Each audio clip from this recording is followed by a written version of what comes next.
નમસ્કાર વિદ્યાર્થી મિત્રો, આજે આપણે ધોરણ 6 સામાજિક વિજ્ઞાન વિષયમાં પાઠ 11 ભૂમિ સ્વરૂપો લેક્ચર 2 નો અભ્યાસ કરીશું. વિદ્યાર્થી મિત્રો, આપણે લેક્ચર 1 માં માત્ર પ્રાથમિક માહિતી મેળવી હતી ભૂમિ સ્વરૂપો વિશે. આજે આપણે એના એક ભૂમિ સ્વરૂપો વિશે ઊંડાણથી ચર્ચા કરીશું. ચાલો શરૂઆત કરીએ આપણે આજના લેક્ચરની. સૌથી પહેલા આપણે જોઈશું પર્વતો કે પર્વત કોને કહેવાય. તો પર્વત એટલે એક ભૂમિ ભાગ જે સમુદ્રની સપાટીથી આશરે 900 મીટર કરતાં વધુ ઊંચાઈ ધરાવતો હોય તેવા ભૂમિ ભાગને પર્વત કહે છે.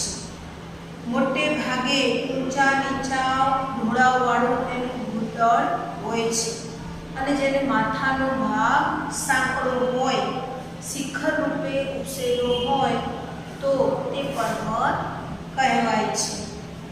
નિર્માણ ક્રિયાની આધારે પર્વતોના 4 પ્રકાર પડે છે: ગીડ પર્વત, ખંડ પર્વત, જ્વાળામુખી પર્વત અને અવશિષ્ટ પર્વત. તો વિદ્યાર્થી મિત્રો, ચાલો આપણે પર્વતોના પ્રકારો વિશે અભ્યાસ કરીએ. સૌથી પહેલા આપણે જોઈશું ગીડ પર્વત વિશે કે ગીડ પર્વત કોને કહેવાય. તમે ચિત્રમાં જોઈ શકો છો. સમુદ્રના મોજા જેવા આકાર અને વધુ ઊંચાઈ ધરાવતા પર્વતને ગીડ પર્વત કહે છે. દાખલા તરીકે ભારતનો હિમાલય પર્વત, યુરોપનો આલ્પ્સ પર્વત, ઉત્તર અમેરિકાનો રોકીઝ પર્વત અને દક્ષિણ અમેરિકાનો એન્ડીઝ પર્વત વગેરે ગીડ પર્વતના ઉદાહરણો છે. એટલે કે સમુદ્રના મોજા જેવો આકાર બને તો એ કેવો પર્વત ગણાશે? ગીડ પર્વત. એટલે એમાં ગીડ પડે છે એટલે એ ગીડ પર્વત તરીકે ઓળખાય છે. બીજો પ્રકાર જોઈએ ખંડ પર્વત. સામાન્ય રીતે ભૂમંદ સંચલન, ભૂ એટલે જમીન, મંદ એટલે ધીમે ધીમે એ ફરે, નીચેનો ભાગ, પૃથ્વીની નીચેનો ભાગ ધીમે ધીમે ફરે તો એને કહેવાય ભૂમંદ એટલે ધીમું, સંચલન એટલે હલનચલન કરવું. તો સામાન્ય રીતે મંદ ભૂસંચલન દરમિયાન ઉદ્ભવતા ખેંચાણ બળને લીધે ખડકોમાં સ્તરભંગ રચાય છે. બે સ્તરભંગોની વચ્ચે તમે ચિત્રમાં જોઈ શકો છો કે સ્તરભંગમાં તમે જોઈ શકો છો કે સાઈડના બે ભાગ ઊંચા છે, વચ્ચેનો ભાગ નીચે છે. એટલે બે સ્તરભંગોની વચ્ચેનો પ્રદેશ ઉંચકાઈ આવે છે અથવા તો વચ્ચેનો ભાગ જેમનો તેમ રહે છે અને બંને બાજુના પ્રદેશો નીચે સરકી જાય છે. એ ઊંચો રહી ગયેલો જે ભૂભાગ છે એને ખંડ પર્વત કહે છે. તો આવી રીતે આ ખંડ પર્વત રચે છે. હવે જોઈએ તેનો ત્રીજો પ્રકાર જ્વાળામુખી પર્વત. તો વિદ્યાર્થી મિત્રો, જ્વાળામુખી તમે જોયો હશે, પૃથ્વીના પેટાળમાં ધગધગતો લાવા છે. તમે એને લાઈવ તો નહીં જોયો હોય પરંતુ તમે એના વિડીયો જોયા હશે, એનું ચિત્ર જોયું હશે કે પૃથ્વીના પેટાળમાં ધગધગતો લાવા રસ છે અને આ લાવા રસ એ બહાર નીકળે છે. તો પૃથ્વીના ઉપરના જે વાયુઓ છે તે નીચે તરફ દબાણ કરે છે અને પૃથ્વીના પેટાળમાં જે ગરમી છે તે બહાર આવવા માટે પ્રયત્ન કરે છે. આ બંને વચ્ચે સમતુલા જળવાય તો વિસ્ફોટ થતો નથી કે જમીન ફાટતી નથી. પરંતુ ક્યારેક એવું બને કે ઉપરનું વાયુઓનું દબાણ વધી જાય તો જમીનમાં ખાડા પડી જાય અને નીચેના દબાણની ગરમીનું દબાણ વધે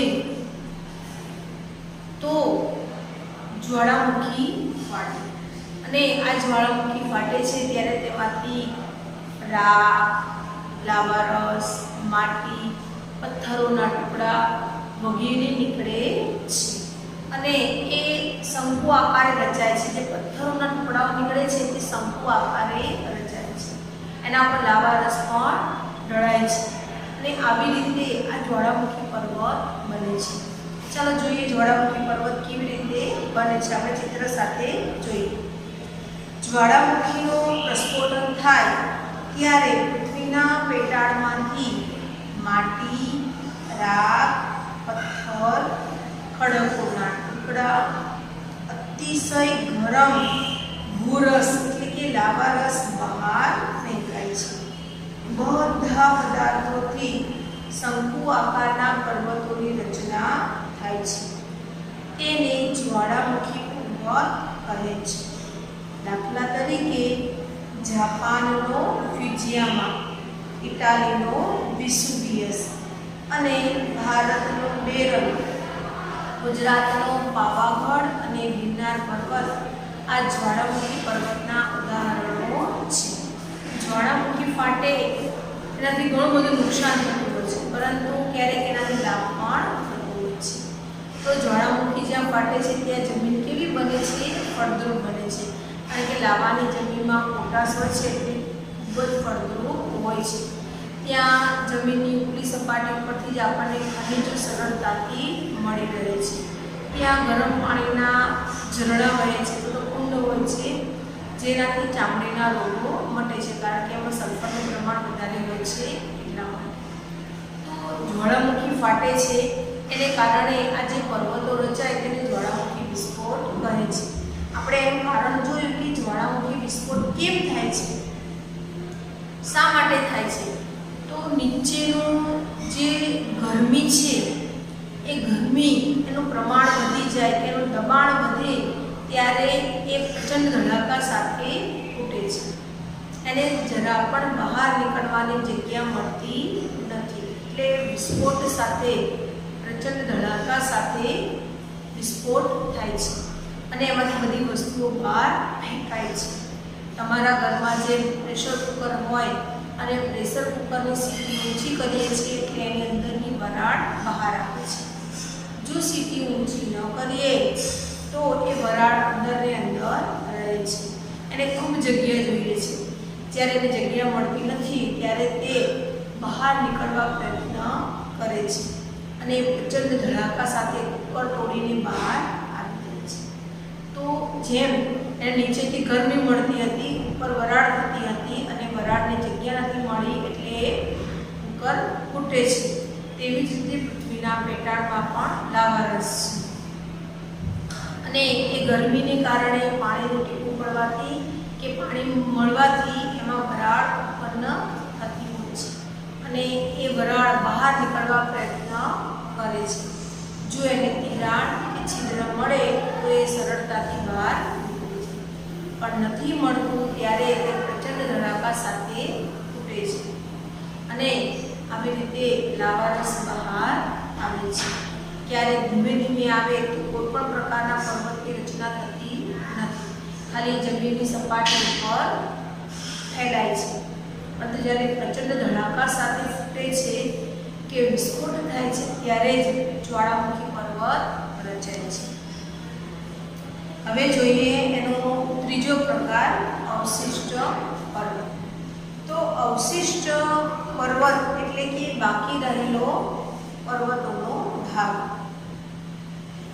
કેટલીક વાર ઘણી ઊંચાઈએ આવેલા સમથળ ભૂમિભાગ પર કુદરતી પરિબળોના ઘસારણ કાર્યથી લાંબા ગાળે ઊંડી ખીણો અને કોતરો રચાય છે.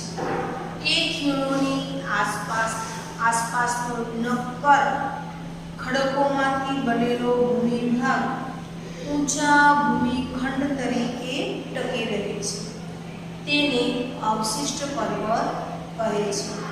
દાખલા તરીકે ભારતમાં અરવલ્લી, ગુજરાતમાં પારસનાથ, રાજમહલ અને ભારતનો પૂર્વ ઘાટ આ બધા અવશિષ્ટ પર્વતના ઉદાહરણો છે.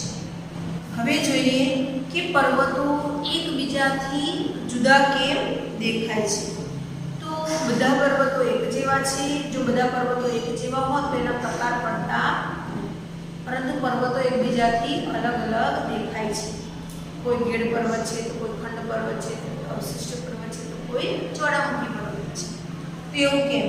તો પૃથ્વીના પેટાળના ભૂકંપ અને જ્વાળામુખી જેવી કુદરતી ભૌતિક બળોની ક્રિયા, પ્રતિક્રિયા અને આંતરક્રિયાઓ એ પર્વતો અને એના કારણે પર્વતો બને છે.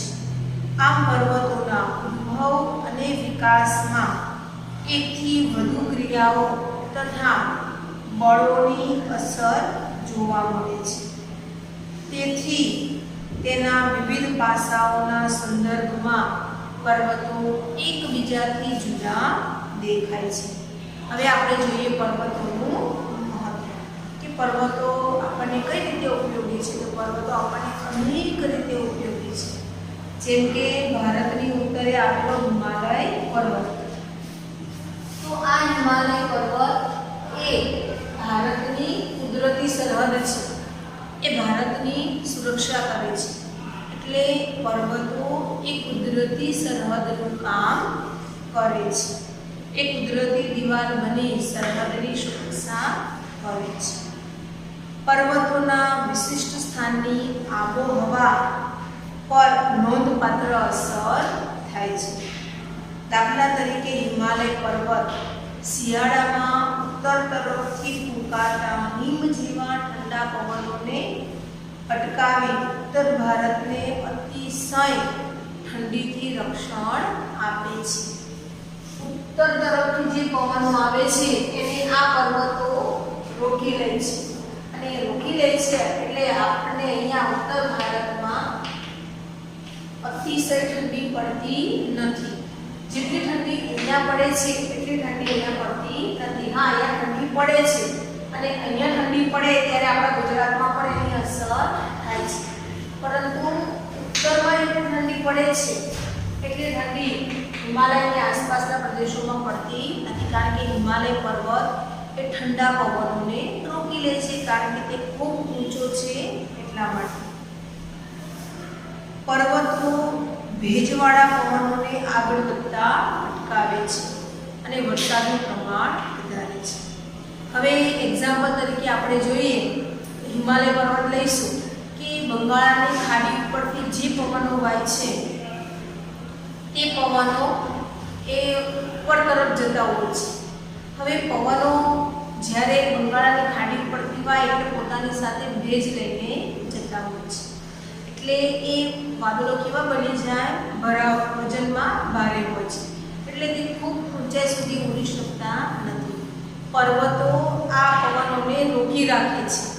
એટલે પર્વતવાળો જે વિસ્તાર છે અહીંયા આ બધા પવનો અહીંયા રોકાઈ જશે અને અહીંયા ધોધમાર વરસાદ પડશે. અહીંયા વરસાદ કેવો પડશે? વધુ. એટલે અહીંયા આવેલું છે ચેરાપુંજી શહેર, જ્યાં વિશ્વનો સૌથી વધુ વરસાદ પડે છે. તો શા કારણે? કે હિમાલય પર્વત આ ભેજવાળા પવનોને રોકી રાખે છે અને આગળ જતા અટકાવે છે. એટલે આ પવનોને કારણે ત્યાં વરસાદ વધુ પડે છે. આ પવનોમાંથી પાણી ઓછું થઈ જાય વાદળોમાંથી, એટલે એ ઉપર જઈ અને પર્વત ઓળંગી અને બીજા પ્રદેશોમાં જે વરસાદ આપે છે. પરંતુ વધુ વરસાદ ક્યાં આપે છે? પર્વતની આગળના ભાગમાં, અને એટલે ચેરાપુંજીમાં સૌથી વધારે વરસાદ પડે છે. પર્વતો નદીઓનું ઉદ્ગમ સ્થાન છે. આપણે બધાને ખબર છે કે નદીઓ પર્વતો અને ઉચ્ચ પ્રદેશોમાંથી નીકળે છે અને મેદાન પ્રદેશોમાં વહે છે. હવે જો પર્વતોમાંથી નદીઓ નીકળતી હોય અને એ પણ હિમાલય જેવા પર્વતમાંથી નદીઓ નીકળતી હોય તો નદીઓ કેવી હશે? 12 માસ વહેતી નદીઓ હશે. એટલે 12 મહિને એમાં પાણી ભરેલું હશે. હિમ નદીઓ ઉનાળામાં પીગળે એટલે એમાં પાણી રહે. પર્વતના ત્યાંથી નીકળે છે એટલે ચોમાસામાં તે પાણીથી ભરપૂર હશે. તો પર્વતોમાંથી નીકળતી નદીઓ એ 12 માસી નદીઓ હોય છે, અને આ નદીઓનું પાણી પીવા માટે, સિંચાઈ માટે, ઉદ્યોગ માટે એટલે કે મત્સ્ય ઉદ્યોગ, નૌકા વિહાર વગેરે માટે ઉપયોગી છે. પર્વતો નદીઓનું ઉદ્ગમ સ્થાન છે. નદીઓ દ્વારા ફળદ્રુપ મેદાન રચાય છે. ભારે વરસાદવાળા હિમ આચ્છાદિત પ્રદેશોમાંથી બારે માસ વહેતી નદીઓ સિંચાઈ એટલે ખેતી માટે જે પાણી આપવામાં આવે એને કહેવાય સિંચાઈ. જળ વિદ્યુત એમાંથી આપણે પાણીમાંથી વીજળી ઉત્પન્ન કરી શકીએ છીએ એટલે જળ વિદ્યુત. મત્સ્ય ઉદ્યોગ અને વહાણવટા માટે ઉપયોગી બને છે. બારમાસી નદીઓ હોય એટલે નદી ઓળંગીને આપણે અન્ય જગ્યાએ જવું હોય તો વહાણ દ્વારા જઈ શકીએ કે વહાણવટા માટે માછલાનો ઉછેર ત્યાં સારો થઈ શકે એટલે મત્સ્ય ઉદ્યોગ માટે પણ આ નદીઓ ઉપયોગી છે. કેટલાક પર્વતો ખનિજોના ભંડાર છે એટલે ત્યાંથી અનેક પ્રકારના ખનિજો મળી આવે છે. પર્વતો જંગલ સંપત્તિ અને પ્રાણી સંપત્તિના ભંડાર છે કે પર્વતોમાંથી પર્વતો છે એટલે જંગલો છે, જંગલો છે એટલે ત્યાં પ્રાણીઓ વસવાટ કરે છે. તો પ્રાણી સંપત્તિ અને જંગલ સંપત્તિ ત્યાં ભરપૂર છે. પર્વતો પર ઊંચાઈએ આવેલા કેટલાક સ્થળો હવા ખાવાના સ્થળો છે એટલે કે હિલ સ્ટેશનો છે. જેમ કે અરવલ્લીની ગિરિમાળા તો માઉન્ટ આબુ છે ને હિલ સ્ટેશન. પછી ડેલહાઉસી છે, શિમલા છે, દાર્જિલિંગ, નૈનીતાલ તો બધા હિમાલયમાં આવેલા હિલ સ્ટેશનો છે. ગુજરાતમાં તો સાપુતારા હિલ સ્ટેશન છે. તો એટલે ભારતમાં અનેક હિલ સ્ટેશનો આવેલા છે હવા ખાવાના સ્થળો. આપણે બધા અગાઉ ભણી ગયા છીએ કે પૃથ્વીના પેટાળમાં જેમ જેમ નીચે જઈએ તેમ તેમ ગરમી વધે અને પૃથ્વીની સપાટીથી ઉપર જઈએ તેમ તેમ ગરમી ઓછી થાય. કેમ કે હવા ત્યાં કેવી બને છે? પાતળી. ભારે વાયુઓ નીચલા સ્તરમાં જોવા મળે છે. ઉપલા સ્તરમાં એ બધા વાયુઓ જોવા મળતા નથી એટલે હવા કેવી થાય? પાતળી થાય. અને હવા કેવી બને છે? ઠંડી. એટલે ઉનાળા દરમિયાન લોકો હિલ સ્ટેશન પર ફરવા જતા હોય છે. પ્રવાસન ઉદ્યોગો, ચલચિત્ર ઉદ્યોગ એટલે ફિલ્મોના શૂટિંગ માટે. તમે ફિલ્મો જોતા હશો, તમે જોયું હશે કે પર્વતવાળા વિભાગો હોય ત્યાંનું શૂટિંગ વધારે આપણને જોવા મળે છે. તો પ્રવાસન ઉદ્યોગ લોકો ફરવા માટે જાય, ચલચિત્ર ઉદ્યોગ એટલે કે ફિલ્મોના શૂટિંગ માટે અને પર્વતારોહકો માટે. પર્વતારોહકો એટલે જે પર્વત ચડવાના શોખીન હોય છે તે એને પર્વત ચડે એટલે કહેવાય પર્વતારોહક. એને માટે પર્વતો આશીર્વાદરૂપ છે. અને વિશ્વની કુલ વસ્તી એની 10%, 10મા ભાગની વસ્તી એ આ પર્વતો પર વસવાટ કરે છે. એટલે આ 10મા ભાગની વસ્તીનું નિવાસ સ્થાન છે. તો ખ્યાલ આવે વિદ્યાર્થી મિત્રો? અહીંયા આપણે પર્વતો વિશે માહિતી મેળવી. હવે હું તમને એક પ્રવૃત્તિ આપું છું. એ પ્રવૃત્તિ તમારે સામાજિક વિજ્ઞાનની નોટમાં કરવાની છે. અહીંયા આપણે કેટલાક પર્વતોના નામ છે એને તમારે 4 ભાગમાં ડિવાઈડ કરવાના છે. એટલે કે બધા પર્વતોના ઉદાહરણ આપણે જોયા. આ પર્વતો એ કયા પ્રકારના પર્વતમાં એનો સમાવેશ થાય છે એ તમારી યાદી બનાવવાની. ચાલો હું તમને આ પ્રવૃત્તિ એના પર્વતોના નામ બોર્ડ ઉપર લખું છું. તમારે જોઈએ તમારી નોટમાં ઉતારવાના. પછી એનું વર્ગીકરણ કરવાનું. વિંધ્ય, સાતપુડા, એન્ડીઝ, પાવાગઢ, ગિરનાર, ફિજીયામા, વેરાન, વિસુવિયસ, પટમોક્સી,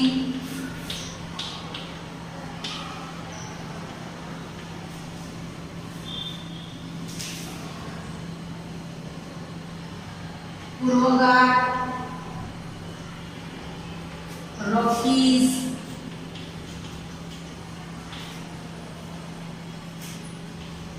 અરવલ્લી, અરવલ્લી, હિમાલય, રોકીઝ,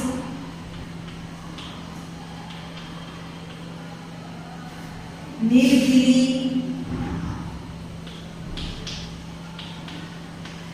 અને હોસ્ટ પર્વત. આલ્પ્સ,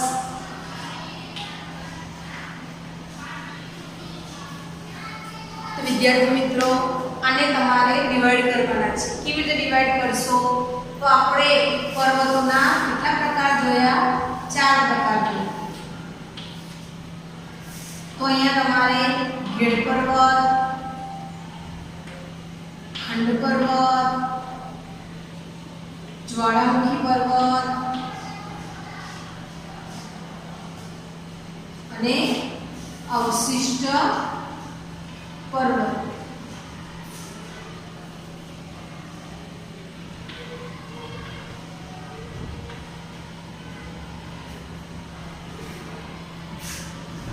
તો તમારે આવી રીતે એક કોષ્ટક બનાવવાનું અને એ કોષ્ટકમાં માનો કે વિંધ્ય પર્વત તો એ કયા પ્રકારના પર્વતનું ઉદાહરણ છે એ તમારે જોઈને લખવાનું. સાતપુડા એ કયા પર્વતનું ઉદાહરણ છે? એન્ડીઝ, હિમાલય, આલ્પ્સ, રોકીઝ, અરવલ્લી, પૂર્વ ઘાટ. તો આ પર્વતો કયા પ્રકારના પર્વતો છે તેનું વર્ગીકરણ તમારે સામાજિક વિજ્ઞાન વર્ગમાં કરવાનું છે.